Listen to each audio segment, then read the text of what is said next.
5월 28일 날 02시경에 현관 입구에다가 신너를 뿌리고요. 불이 확 붙어가지고요. 가스통이 먼저 터지면서 피해자가 깨어나는 바람에 1차 살해 시도는 실패를 했었어요. 아, 묻었군요. 예, 거실에 묻었습니다. 일선에서 살인사건이 발생하게 되면 형사들은 크게는 한 3-4가지 범주에다가 대입을 하고 그 사건을 추정해 나갑니다. 첫 번째가 뭐냐면 원한관계에 의한 살인일까? 두 번째는 치정관계에 의한 살인일까? 세 번째는 채권 채무 관련된 어떤 살인사건이 아닐까 하는 게 이제 고전적인 살인사건이 발생하면 그 범주에 넣는 공식이었습니다. 그런데 이제 뭐 잘 아시다시피 최근에 와가지고는 무동기 범죄, 무동기 범죄라는 말은 사실은 없죠. 미국 범죄학에서는 이렇게 이야기합니다. 원인을 알 수 없는 동기에 의한 살인.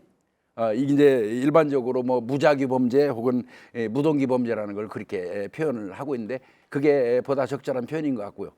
그런 살인 사건이 최근에 빈발하고 있는 건 사실이고요. 거기에 이제 하나 더 살인 사건의 그 영역에 들어가는 게 있다면 정신질환자들에 의한 어떤 그 살인 사건이 최근에 많이 빈발하고 있죠. 그래서 뭐 크게는 한 이렇게 3-4가지 그 테두리를 정해놓고 형사들이 그 속에서 살인 사건을 추정하는 게 일반적입니다. 그런데 이제 오늘 제가 소개하고자 하는 사건은 이제 결론적으로 먼저 말씀드리면 치정과 관련된 사건입니다. 경력이 있는 형사들은요, 시신의 형태를 보고 이건 원한에 보다 가까운데, 혹은 또 뭐 어떤 경우는 이건 반드시 치정일 거라고 보여진다라고 판단을 하는 경우가 있거든요. 그거는 이제 잔혹성 때문에 그렇습니다. 저도 한 32년 넘게 일선에서 강력 파트 그 근무를 했지만요, 제 경험으로 봐도 치정에 의한 살인 사건의 피해자 형태처럼 처참하고 잔인한 거는 없었습니다. 일반적으로 그렇습니다. 예, 그런 이제 전제하에 이 사건을 한번 전개해 보도록 하겠습니다. 이 사건은 2005년도 6월 8일입니다. 한여름이죠. 수요일 날이라고 그래요. 날 10시경에, 아침 10시경에 부산 영도구 소재의 한 건물에서 중국집을 운영하고 있는 남성이 있었어요. 왕 씨인데요. 이분한테 전화가 한 10시경에 드르륵 걸려왔어요. 그 전화를 건 사람은 같은 건물 2층에 거주하고 있는 67세의 이 씨입니다. 그분이 전화를 걸어와가지고 왕 씨에게 이런 말을 합니다. 내가 지금 일 때문에 지방에 내려와 있는데 내 아내분은 이제 63세 서 씨인데요. 내 아내가 어제 새벽부터 전화를 받지 않고 있는다. 그래서 궁금한데 미안하지만 우리 집에 좀 가서 아내가 잘 있는지 확인 좀 해주시면 안 될까요? 라는 내용이었습니다. 그 예전에 그 중국집을 2층 남자의 아들이 운영을 하면서 2층 아버지 집하고 바로 연결될 수 있도록 통로를 만들어 놨다가 지금은 아들이 그만두고 왕 씨가 새 들어오면서 폐쇄가 됐던 겁니다. 이제 그 문을 통해서 2층으로 올라가서 내 아내가 잘 있는지 여부를 확인해 달라 하는 그런 부탁이었던 거죠. 그래서 이 부탁을 받은 중국집 사장 왕 씨가 그 통로를 통해서 2층으로 올라가게 됩니다. 올라갈 때 보니까 오전 시간대였지만은 창문이 모두 닫혀 있기 때문에 캄캄하고 아주 조용한 상태였어요. 왕 씨는 이제 안에 들어가자마자 안에 아무도 안 계세요? 아직 주무세요? 라면서 계속 소리를 질렀지만 대답이 없었고요. 무엇보다도 왕 씨가 느낀 것 중에서 이상한 냄새가 안에서 계속 풍겨오는 것이었습니다. 그래서 추적추적 방안을 확인하던 왕 씨는 그 자리에서 얼어붙고 말았는데요. 그 안에서 아내 서 씨의 시신이 발견된 것이었습니다. 이 남편 같은 경우는 이 중국집 사장 왕 씨에게 집에 올라가서 확인을 부탁하기 이전에 그 인근에 살고 있는 자신의 친구, 67세 친구입니다. 자신의 친구한테 우리 집에 좀 가서 내 아내가 지금 전화를 안 받으니까 한번 확인 좀 해줄래? 라고 부탁을 한 적이 있어요. 왕 씨한테 부탁하기 이전에. 그래서 실제로 그 남편의 부탁을 받고 그 남편의 친구가 이 집에 와가지고 현관문 두들기고 했었지만 소식이 저 안에서 기척이 없으니까 가니까 대답이 없다라고 얘기를 하고 확인을 못한 겁니다. 그래서 이 남편분이 예전에 자기 아들이 1층에서 중국집 할 때 2층까지 통로 놓은 거를 착안을 했어요. 그래서 중국집 사장 왕 씨에게 우리 집에 가서 이상이 없는지 확인을 해달라고 부탁을 했는데 결국 아내가 시신으로 발견되는 이런 비참한 일이 생긴 겁니다. 이 아내하고 이 남편 이 두 사람은 주말 부부로 지내고 있었다고 합니다. 남편의 직장이 지방이기 때문에 그렇습니다. 그래서 뭐 평균 2, 3일 정도에 한 번씩 서로 그 안부 전화를 주고받고 이랬고요. 당일날에도 새벽 6시부터 눈 뜨자마자 아내에게 전화를 했는데 지속적으로 아내가 전화를 받지 않았던 그런 상황이었습니다. 자, 그러면 이 현장은 어떤 상태였느냐? 여기는 영세민들이 많아서 그 밀집된 주택들이 쭉 늘어서 있는 그런 곳이었고요. 야간이 되면은 사람들의 왕래가 좀 뜸한 그런 곳이었습니다. 약간 외진 곳이라고 봐도 무방하겠죠. 이 집은 양옥집인데 건물 3층으로 구조가 되어 있고요. 1층에는 아까 말씀드린 것처럼 중국집, 그리고 2층이 지금 이 사건의 현장인데 약 한 20평 규모의 그 살림집이었던 겁니다. 자, 시신의 상태는 어떠했냐면요, 시신 위에는 갖가지 옷이라든지 이불이 수북히 올라와 있는 상태, 쌓여 있는 상태였고요.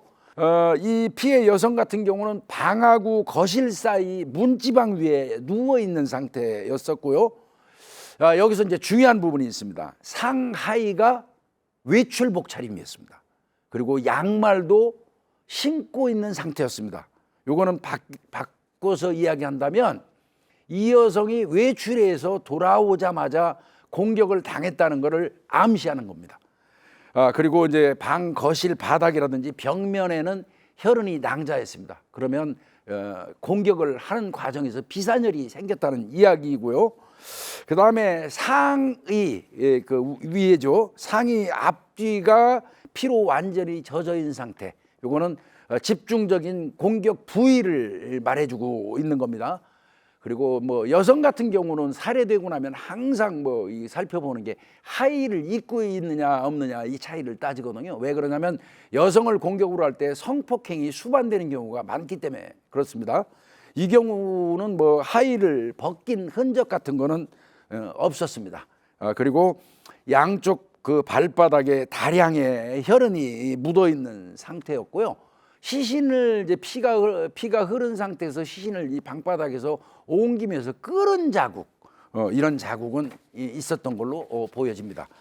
그리고 이제 현장에서 그 보니까 형사들은 이제 이런 사건이 나면 현장 가가지고 현장 상황을 볼 때 물세큰이 있는지 여부를 따집니다. 물세큰이 있다는 얘기는 강취 목적, 강도 목적으로 들어왔다는 것을 암시하기 때문에 그렇습니다. 그래서 이 경우도 혹시 강도가 들어와서 강도 범행 과정에서 피해자를 살해한 게 아닌가 싶어가지고 확인을 해본 겁니다.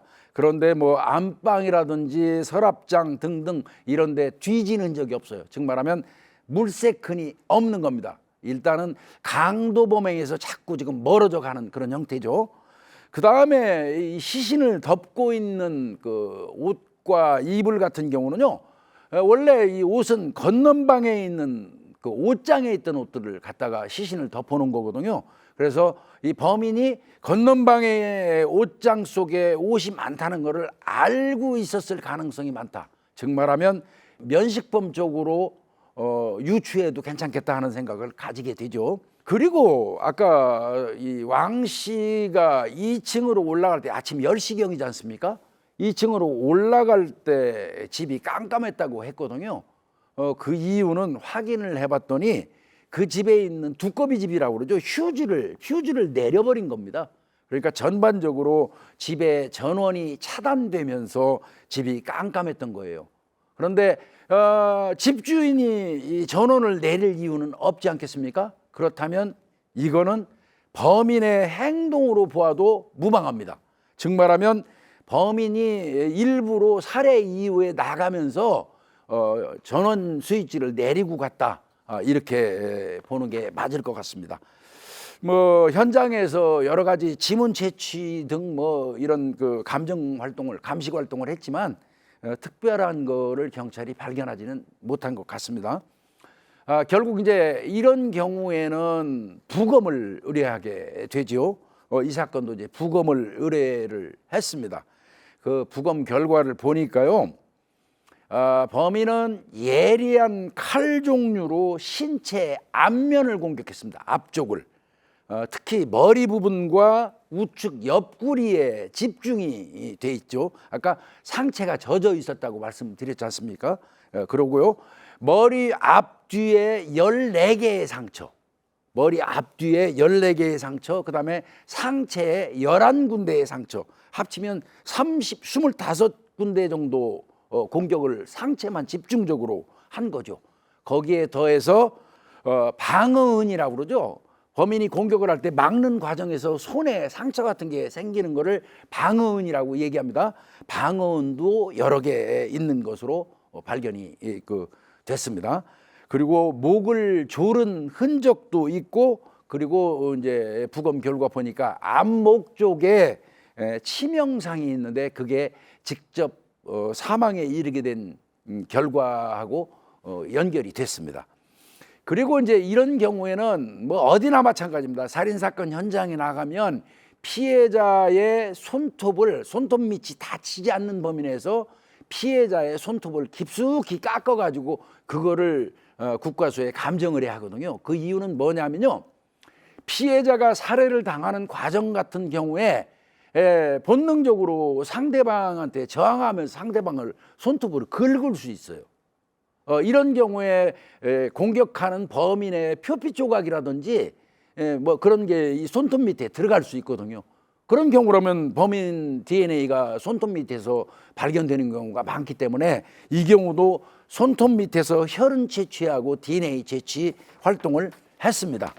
지금까지 제가 설명드린 그 내용으로 그걸 기준으로 해서 현장 상황으로 이제 판단을 한번 해보자고요. 현관문으로 출입한 건 명백합니다. 이거는 이 현관문은 어떤 구조로 되어 있냐면요, 닫으면 저절로 닫히는, 잠기는 그런 구조로 되어 있는 현관문입니다.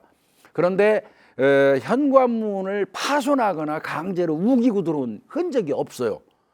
그리고 또 더 나아가서는 그 집의 창문을 파손한 흔적도 없습니다. 이거는 바꿔서 얘기하면 피해자가 문을 열어두었거나, 근데 열어둔 것도 말이 안 되죠.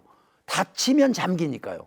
그러니까 궁극적으로는 피해자가 안 잠궈둔 게 아니라 열어주어서 그 사람이 들어왔을 가능성이 많다고 볼 수밖에 없는 겁니다. 이른바 얘기하는 침입 흔적이 없는 겁니다.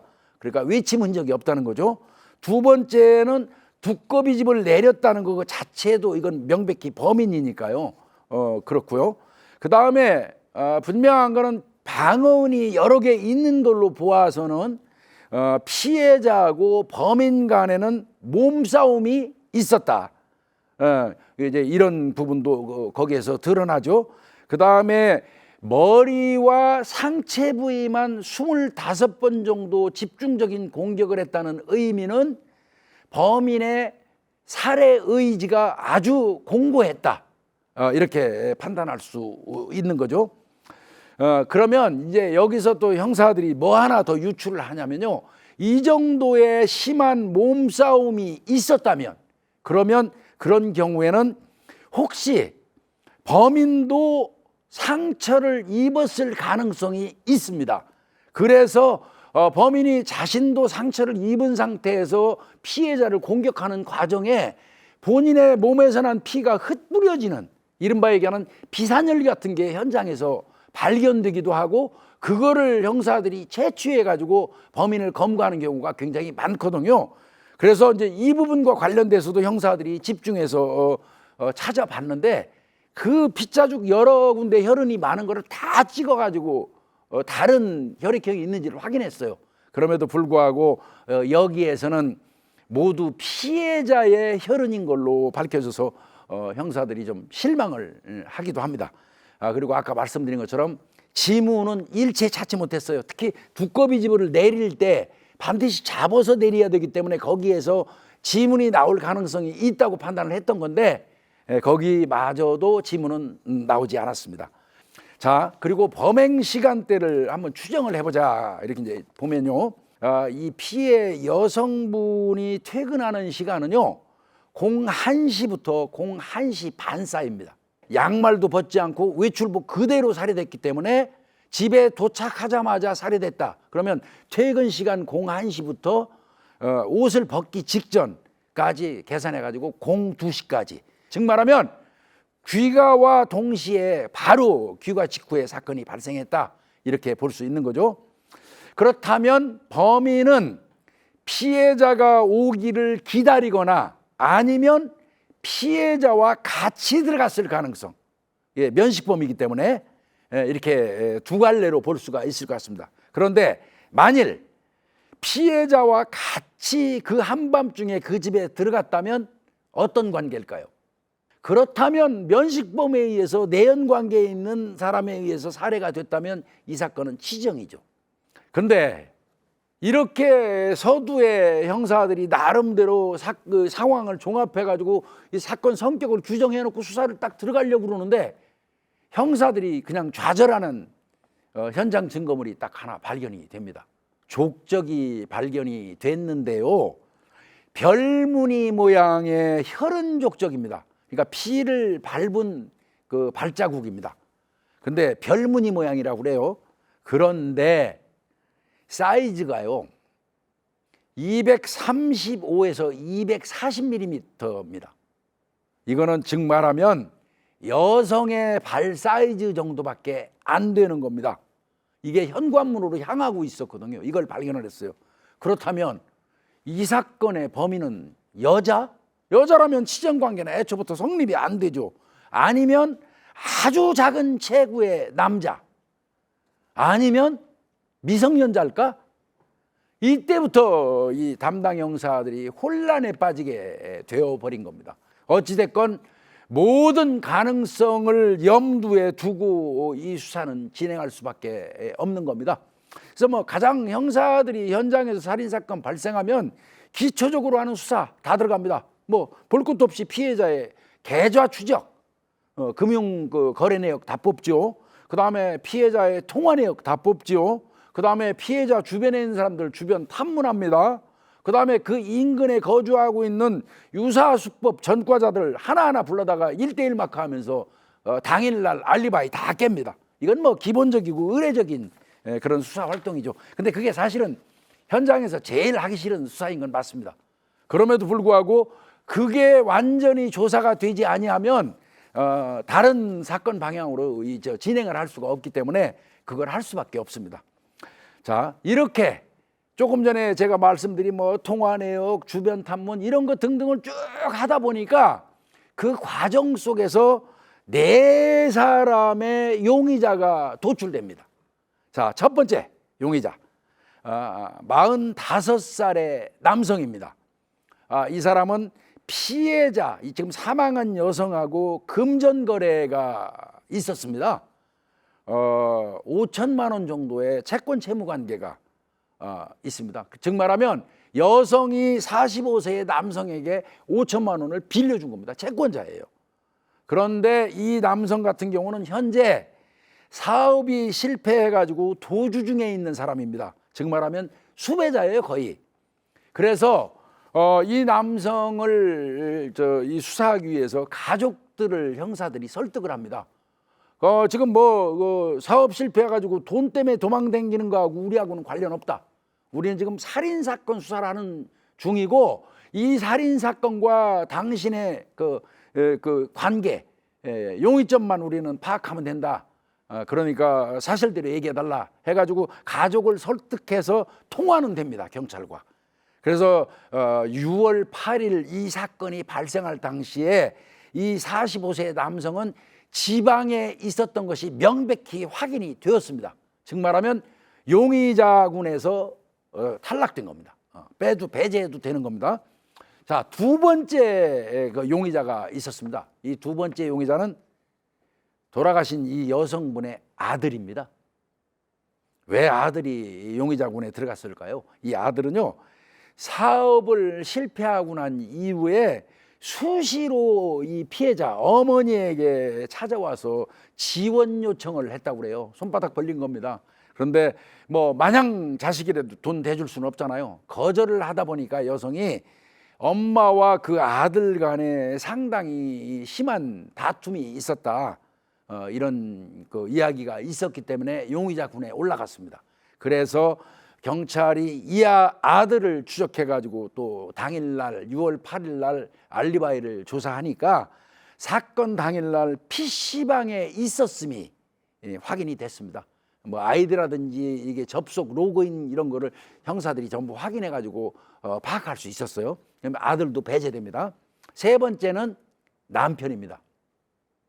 이게 좀 서글픈 게요, 아내나 남편이 살해되고 나면 본의 아니게 형사들 입장에서는 제1용의자군의 배우자를 두거든요, 일단은. 그래서 일단 배우자를 털어버리고 다른 쪽으로 수사를 진행하는 게 그 원칙이거든요. 그래서 여기에서도 남편 이 씨, 67세 된 이 씨가 용의자군에 오르지 않을 수가 없었어요. 그렇지만 뭐 이분도 뭐 궁극적으로는 지방에 있었던 게 확인이 되죠. 이분은 집에서 이분이 일하고 있는 지방까지 차로 1시간 정도의 거리라고 합니다.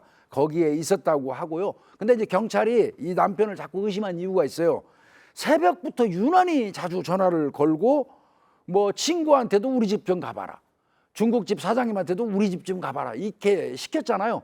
남편은 사실 궁금해서 시켰지만 형사들의 입장, 의심이 가득 찬 형사들의 입장에서는 스스로 본인의 알리바이 만들려고 일부러 그렇게 시킨 거 아니냐, 이렇게 볼 수도 있거든요. 그렇지만 분명한 거는 지방에 있었다는 게 이분의 휴대폰 기지국 위치로 확인이 됐어요. 그러니까 남편도 배제가 됩니다. 자, 세 사람 털었습니다. 마지막으로 한 사람 남았습니다.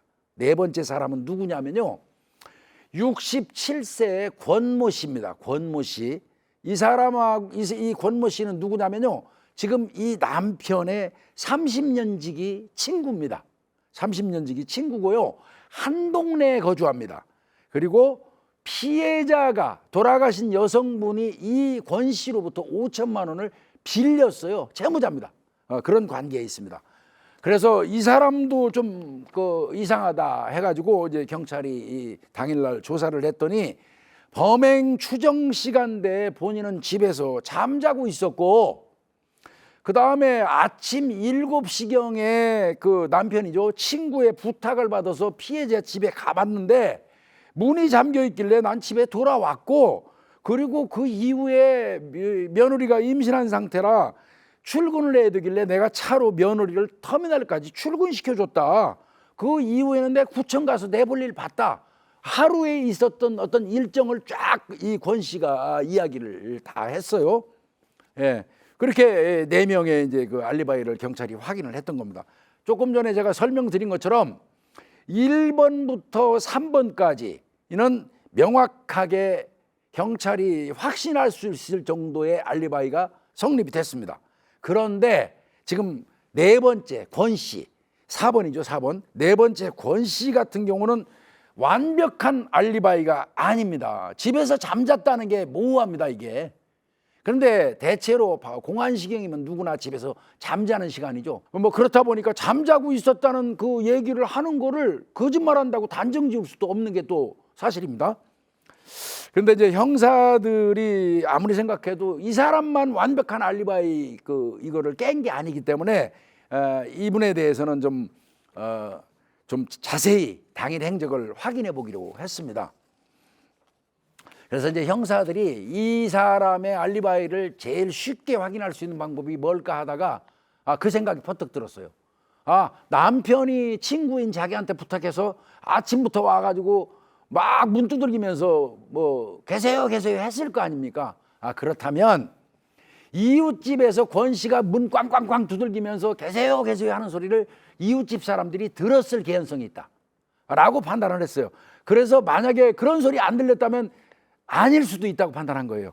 그래가지고 주변에 가가지고 이웃집 사람들을 대상으로 조사를 했더니 분명히 누군가 꽝꽝꽝 두들기면서 계세요 하면서 그 여성분을 부르더라. 그 소리 분명히 들었다는 이웃집 증언이 있었어요.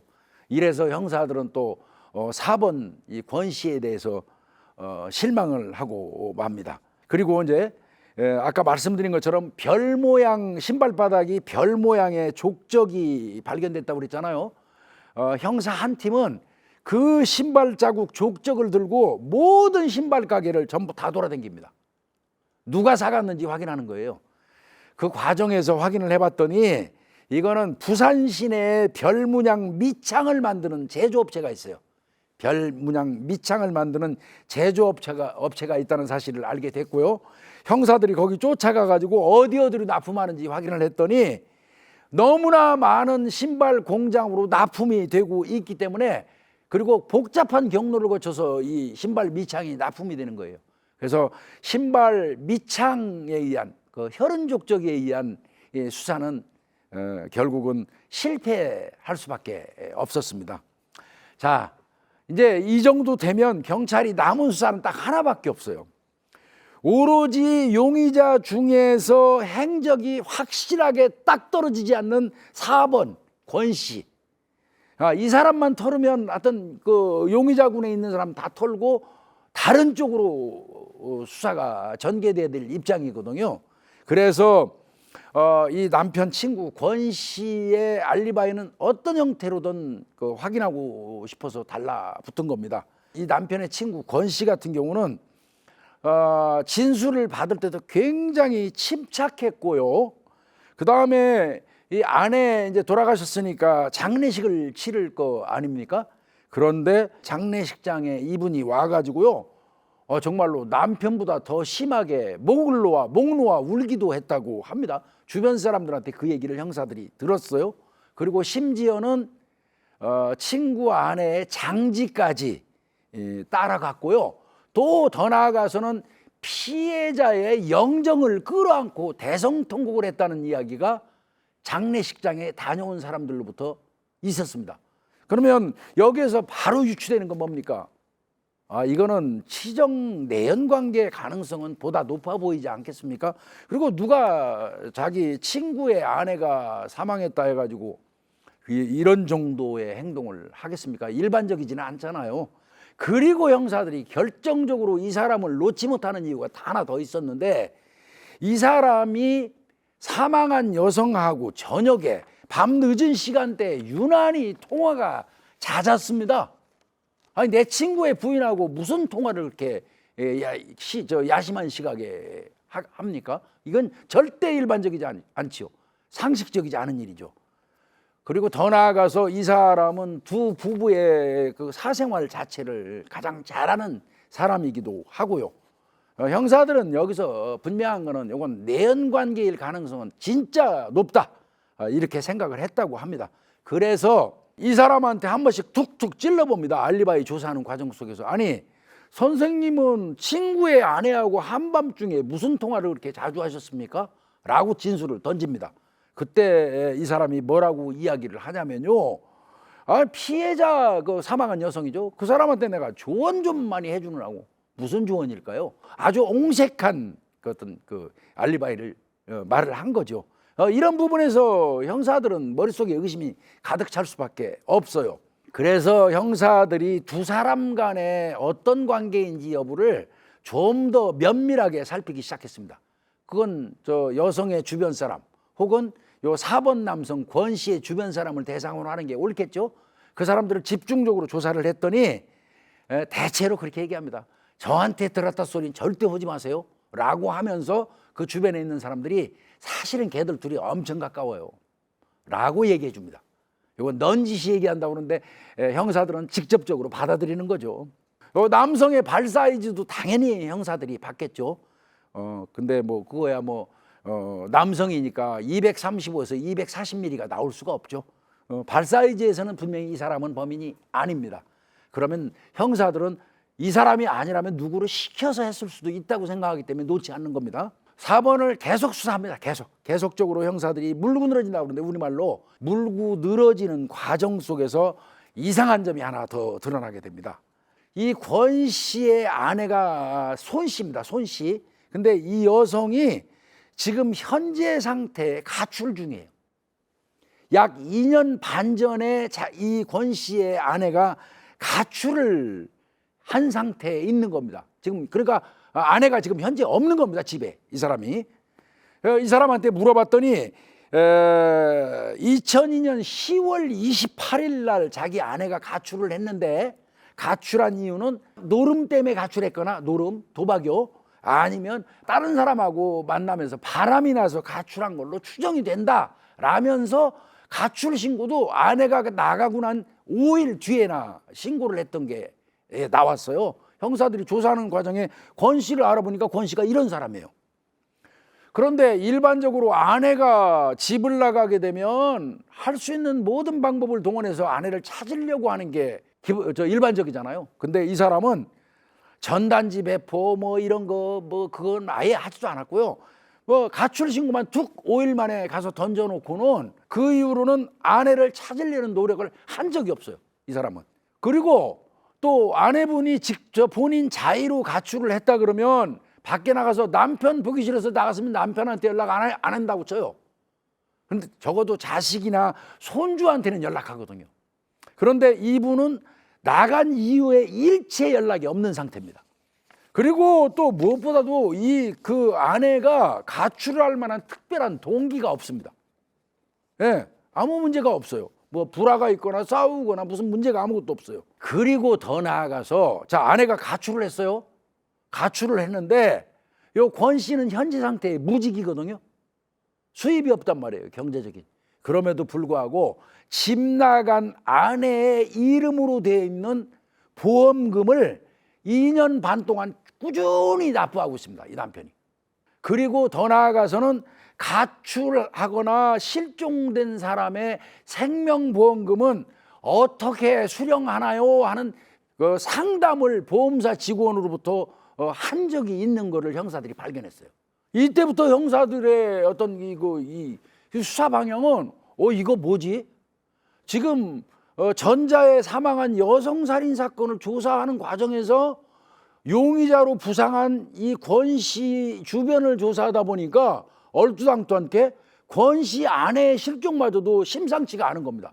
이거는 뭔가 이 일련의 이 살인 사건과 이게 지금 쭉 뭐 연결이 되는 것 같은 느낌. 그리고 솔직히 뭐 말씀드리지만 형사들은 조사하는 과정에서 뭔가 이 일반인들이 느낄 수 없는 어떤 촉 같은 게 작동하고 발동하기 시작합니다.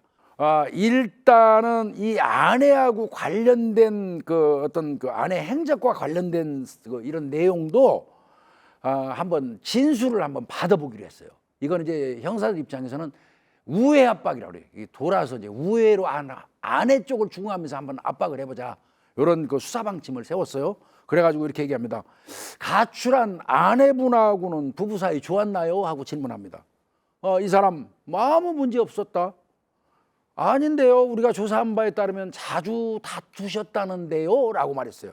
그랬더니 아니다. 그 사람 바람나서 나간 거다. 무슨 다퉜다고 얘기를 하냐. 누가 그러느냐. 이렇게 얘기해요. 자, 형사들이 또 물어봤습니다.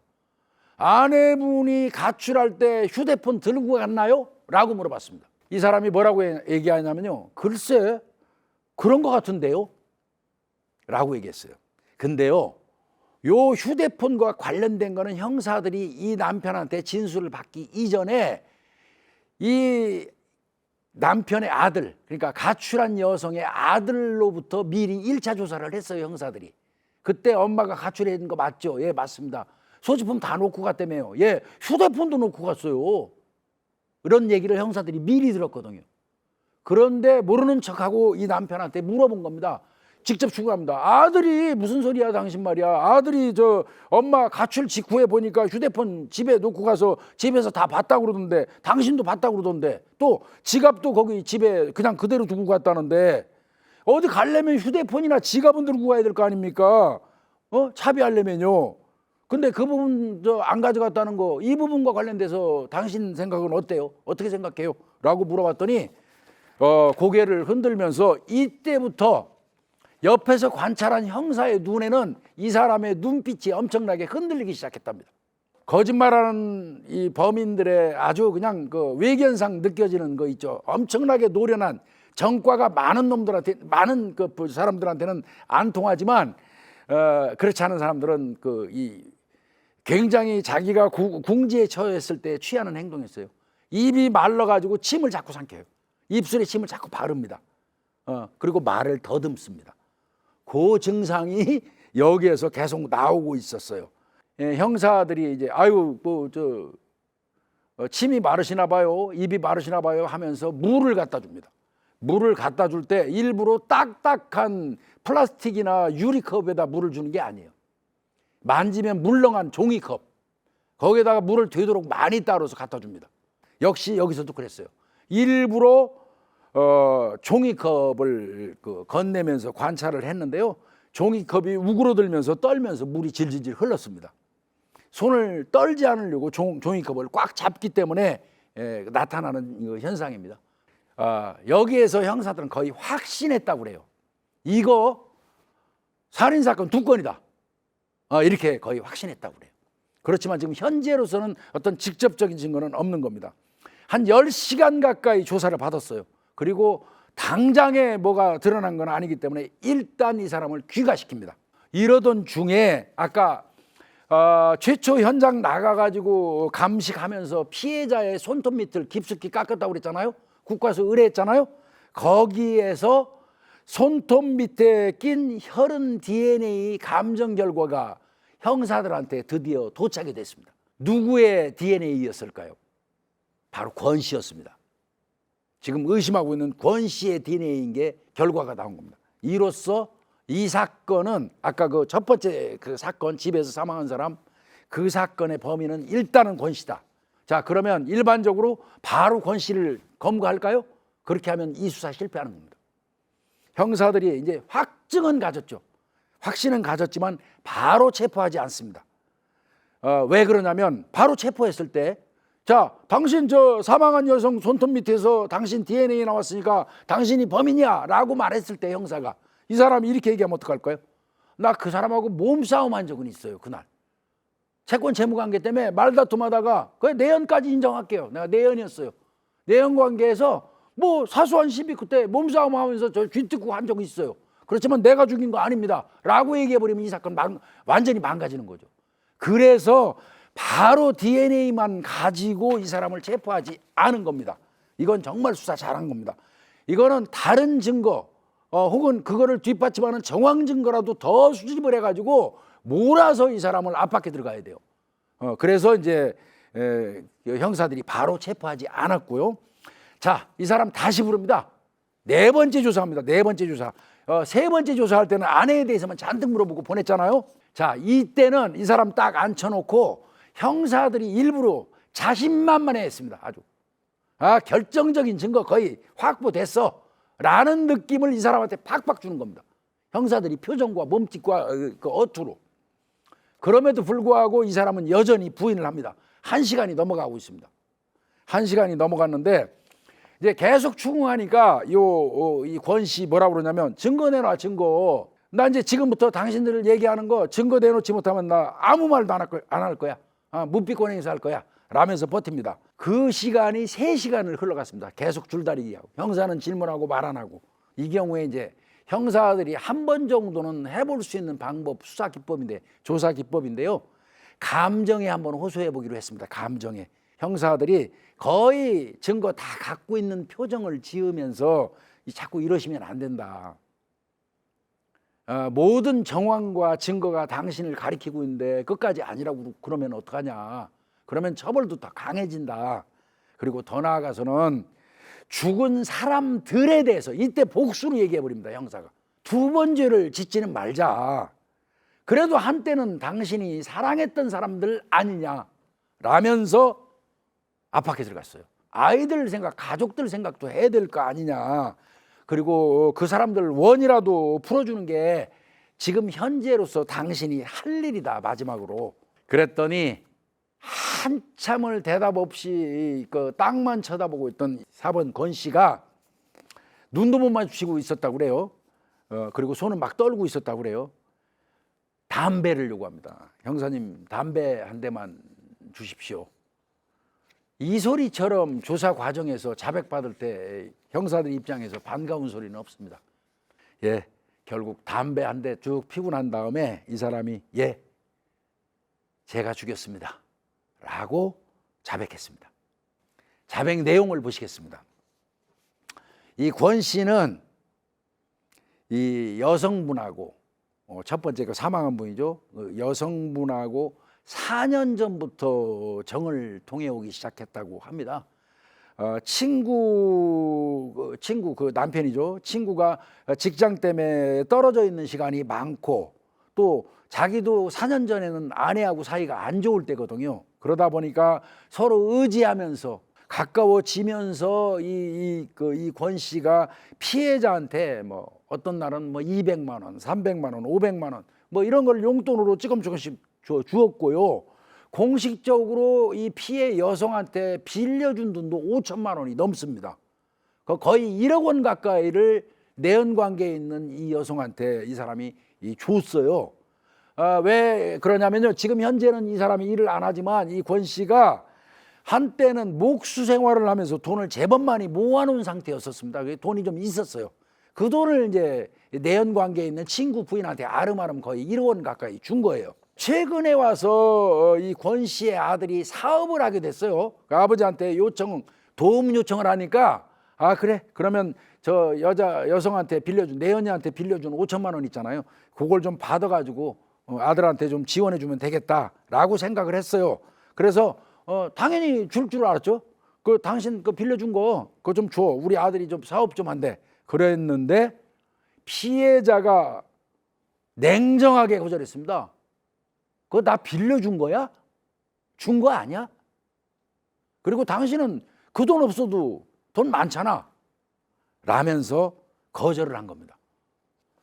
이 권 씨가 아니지, 빌린 건 빌린 거고 준 건 준 거지, 그 돈 줘야 돼, 우리 아들 사업해야 돼. 이 과정에서 서로 갈등이 생기고 다툼이 심해지니까 이제 이 여성이 자꾸 피하고 만나주지도 않는 거예요. 여기서부터 괘씸하다고 생각했고 복수하겠다고 이 사람이 마음을 먹은 겁니다. 그래서 한 번 범행에 살해한 게 아니에요. 아까 6월 8일에 범행했잖아요. 5월 28일 먼저 시도합니다. 그 전에 5월 28일 날 02시경에 피해자 집에 찾아가서 현관 입구에다가 신너를 뿌리고요, 불을 질러버립니다.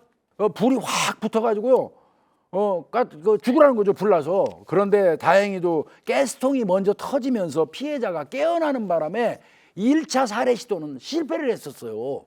그게 이제 검거가 안 되고 드디어 두 번째 6월 8일 날 피해자의 퇴근 시간에 맞춰서 이 사람이 집을 나서면서 등산모 딱 써요. 등산모자 쓰고 장갑 딱 착용하고 등산 배낭에다가 흉기를 딱 담고 출발을 합니다. 가만히 생각하니까 나중에 발자국이 또 신경이 쓰이는 겁니다, 이 사람이. 그래서 평소에 본인의 차 트렁크에 보관 중에 있던 내연관계니까 같이 등산을 댕겼었어요, 산에. 피해자의 신발이 이 권 씨의 차 트렁크에 있었던 겁니다. 그 등산용 신발을 이 사람이 신습니다. 그래서 현장에서 발견됐던 혈흔 족적이 235에서 240mm였던 거예요. 그 신발을 신고 그 앞에 가서 기다리다가 01시 30분경에 퇴근한 피해자를 그 근처에서 만나가지고 함께 집으로 갑니다. 함께 집으로 가서 거기서 다시 한번 얘기합니다. 이미 준비 다 해갔어요. 자, 내가 돈 그 좀 해달라고 했지. 일단 급한 대로 뭐 500부터 먼저 달라고 그랬는데 그 준비됐지. 이 여성이 바로 얘기했어. 나 돈 없어. 몇 번 얘기했잖아. 이 말 나오자마자 이미 준비했잖아요. 미리 준비했던 흉기로 살해를 공격을 시작한 건데, 공교롭게도 이 사람이 준비한 이 그 흉기의 그 크기가 작다 보니까 여러 번, 또 거기에다가 피해 여성이 저항하면서 그 버티니까 그 과정에서 살해하기까지 25번의 공격이 있었던 겁니다. 그리고 이제 본인이 살해한 다음에 자신의 양말에 피가 젖어 있어서 현관에 벗어둔 그 피해자 등산화를 신고 다시 방으로 들어와서 장롱에서 옷들을 꺼내 갖고 시체 위에다 덮어버리고 시신 발견을 조금이라도 늦추려고 두꺼비집을 내리고 집으로 갔다는 겁니다. 권 씨가 살해한 게 명확합니다. 자, 그러면 형사가 얘기합니다. 자, 지금부터는 아내로 갑시다. 부인도 죽였죠? 단도직입적으로 얘기합니다. 팔딱 듭니다. 무슨 소리냐? 그 여자 나 싫어서 도망간 여자야. 이때 형사들이, 이것도 이제 하나의 일종의 신문 기법인데요. 한숨 푹 쉰 다음에 한참 생각하다가 형사가 이렇게 얘기했어요. 아이, 딴 얘기 하지 말고요. 아내분 지금 어디 있어요? 아내 지금 어디 있어요? 라고 갑작스럽게 콱 찌르고 들어가니까 이 사람이 얼떨결에 집에 있어요 해버린 겁니다. 집에 있어요. 집에 있는 거죠. 살아서 있는 건지 죽어서 있는 건지 모르지만 집에 있는 겁니다. 이게 얼떨결에 집에 있어요 했기 때문에. 이 사람이 이사한 적이 있거든요. 권 씨가. 형사가 바로 치고 들어갑니다. 어느 집에 있다는 거예요? 지금 있는 집에 있다는 거예요? 전에 살던 집에 있다는 거예요? 어느 집에 있다는 거예요? 이 사람 바로 얘기했습니다. 지금 사는 집이요. 근데 지금 사는 집은요, 작은 방 하나에 거실 겸 주방만 있는 집이에요. 그러니까 형사가 여기서 더 얘기할 필요도 없이 그렇게 얘기했죠. 아, 묻었군요. 예, 거실에 묻었습니다. 또 얘기합니다. 이게 단순할수록 좋습니다. 이런 데 질문은. 왜 죽였어요? 저를 무시해서요. 싸우다 엉겹결에 목 졸라 죽였어요. 라고 대답했습니다. 이 권 씨 아내는 58세인데요. 2002년 10월 28일 날 살해하고, 목 졸라서 살해하고, 방 안 구석 그 바닥을 파내가지고 시신을 거기다 집어넣고 흙을 덮은 다음에 시멘트를 발라놨던 겁니다. 조사가 이제 다 끝나갈 무렵에 어차피 시신 발굴한다고 이제 형사들이 발굴하러 가야 되니까요. 얘기하니까 할 말이 하나 더 있습니다. 뭔데요? 빨리 가서 시신 발굴해야죠. 이 사람이 이런 얘기했습니다. 머리는 안방에 있습니다. 안방에 있는 머리도 찾아달라는 겁니다. 이왕 발굴하는 거. 머리가 있는 위치를 알려줍니다. 그게 바로 요 권 씨가 항상 누워서 자고 있는 머리맡 바로 밑이었습니다. 거기에다가 아내의 머리는 별도로 묻었던 겁니다. 그래서 형사가 물어봤답니다. 당신 잘 때 안 무섭던가요? 물어봤더니 무섭지는 않았고요. 늘 가까운 곳에 있다는 생각이 들어서 잘 때마다 미안하다고 인사를 하고 잠들었었습니다. 라고 말했습니다. 이 사람은요, 2003년도 1월 중순경에 집수리를 하던 중에 피해자의 시신을 현관 쪽에 다시 묻으려고 시도를 했대요. 그런데 그 공간이 너무 좁아가지고 목공용 끌이라고 있죠. 이 목공용 끌로 목을 절단한 다음에 몸체는 현관 바닥에 묻고요. 머리는 방 바닥 쪽으로 해가지고 자기 머리맡 밑에다가 묻었던 겁니다. 그래서 형사들이 달려가가지고 시신을 이제 발견을 했는데요. 시신은 이미 백골화가 돼 있었고요. 머리는 비닐봉지에 여러 겹 이렇게 쌓여 있었고요. 그래서 치아 식별 방법으로 피해자의 신원을 경찰이 확인을 했고요. 시멘트는 뭐 아주 정교하게 발라주는 바람에 냄새가 거의 나지 않았다고 합니다. 자, 다시 이제 그 앞 사건으로 보면요. 범행 도구를 이제 또 찾아야 되지 않겠습니까? 그래서 이제 내연녀 죽이고 범행 도구 어떻게 했냐 이렇게 물어봤더니 범행 직후에 집에 와가지고 옷 갈아입고 인근 야산으로 가가지고 범행 도구를 땅에 묻었다고 얘기를 했답니다. 그래서 이제 그거 찾아냈고요. 흉기 입었던 옷, 신발 이런 게 다 들어 있었고 거기에 피 묻은 옷에서 피해자의 혈흔이 그대로 나왔고요. 맞습니다. 칼은 이제 이른바 얘기하는 다용도 칼이죠. 다용도 칼, 맥가이버 칼이라고 그러죠. 거기에서도 혈흔이 발견됐습니다. 그리고 이제 본인이 사용했던 장갑은 가위로 잘라가지고 변기에 넣고 물을 내려버린 겁니다. 그래서 그건 찾지 못했고요. 신발 찾았습니다. 피해자하고 그 같이 등산할 때 신었던 그 차에 보관했던 신발도 240mm 맞습니다. 이 사람 권 씨는요, 자기 아내를 살해하고 토막해서 주거지에다가 유기하고 2년 반을 살아온 사람입니다. 그리고 그 사람이 또 내연녀를 살해한 겁니다. 아주 이 치밀한 범죄를 했죠. 내연녀 신발을 신고 가질 않나, 친구 부탁받고 일부러 가서 막 소리치면서 찾기도 하고 울고불고 하면서 장례식에서 영정 끌어안고 울고 장지 따라가고. 그런데 그 행동이 일반적이지 않기 때문에 형사들은 오히려 의심한 겁니다. 담당 형사 말인즉슨 60대 노인으로 보기가 어렵다라는 거예요. 그 정도로 알리바이 조작이라든지 임기응변에 능하더라는 겁니다.